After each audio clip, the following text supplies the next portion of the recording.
a whole group of people by that one thing. And that's my biggest issue. And I wish that there were more groups that were fighting for the rights of the minorities that people kind of sweep under the rug. Like, for instance, for black people, they have the NAACP, which is the National Association for the Advancement of Colored People. And they fight for our rights, but how many groups do you see?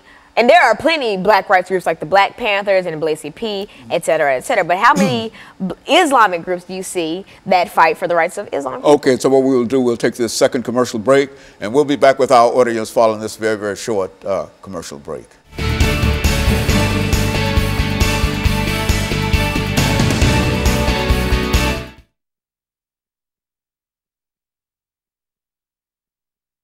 Impact has.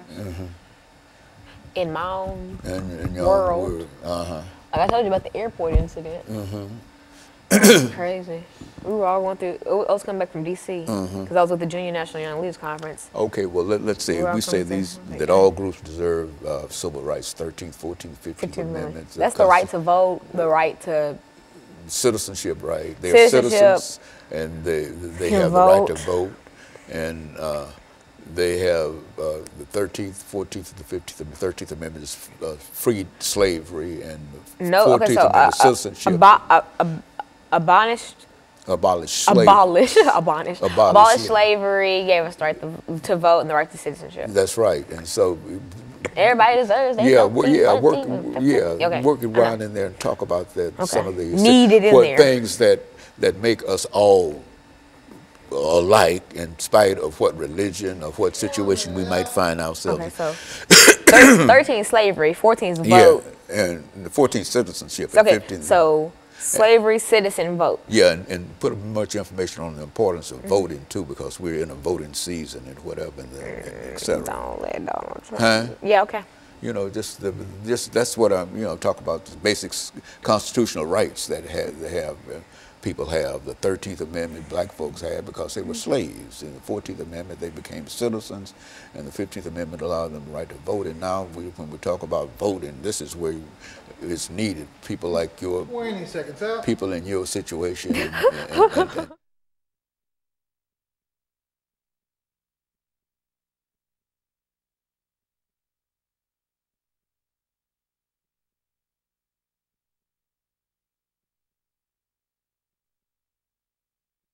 thank you, and welcome back to the final segment of the show for today.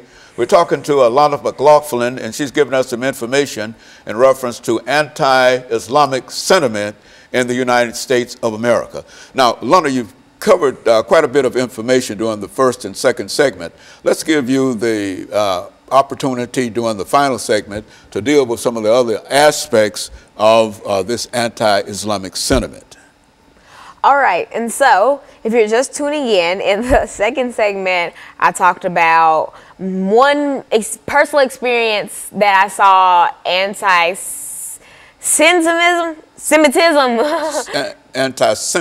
Sentiment, oh my God. Sentiment going on towards a man who was carrying a Quran. He had on a traditional dress from some country. I'm not quite sure because I haven't really taken any cultural classes. But he was an American. He was carrying a Quran, so I'm going to make an inference that the man was a Muslim. And so we were kind of okay, I was in Washington, D.C., so I was at John F. Kennedy Airport, and I was trying to go to Nashville. And so I was going through TSA, and he was behind me. And so I got all my stuff packed. I put it in the little cubbies. They put it through. I got my stuff back. It was over with. And I was waiting on the chaperones that I was with to accompany me onto the flight and all that. So I kind of sat down, and I was observing what else was going on at the airport. And I saw TSA kind of giving the man who was behind me a hard time. Like, for instance, what they would do, like, this is his Quran. They would open it and just, like, kind of manhandle it, trying to see if there was anything in there, and they were shaking it. Like, it was, and it didn't look in too great a condition, so it looked like it could have snapped like that. And it was just, they were doing so much extra, and that really just made my blood boil, because at that time there wasn't anything I can do, because I couldn't go up there, because once you go through TSA, I couldn't go straight because as he was coming through it, I couldn't go through that line, and everything was too busy, so I couldn't really do anything about it except, you know, tell the chaperones I was with, and even they expressed their own disgust about it. And that just really made me think, wow, like that's something that happens so often, but it's never reported on websites and etc. But let that have been any other race getting racially profiled, I promise you it would have been everywhere. If that was me and they were double checking my stuff and asking me stupid stuff like, do I live in Chicago, or do I have a father, and stupid stereotypical things like that, trust me, it would have been on News Channel 5 like that, or on Fox 17. So you find that this is quite prevalent. It's quite prevalent in terms of the denial in a real sense of people's constitutional rights. It is. Citizenship rights and whatnot. Is that what you're saying here? It is, and that's why I feel like there are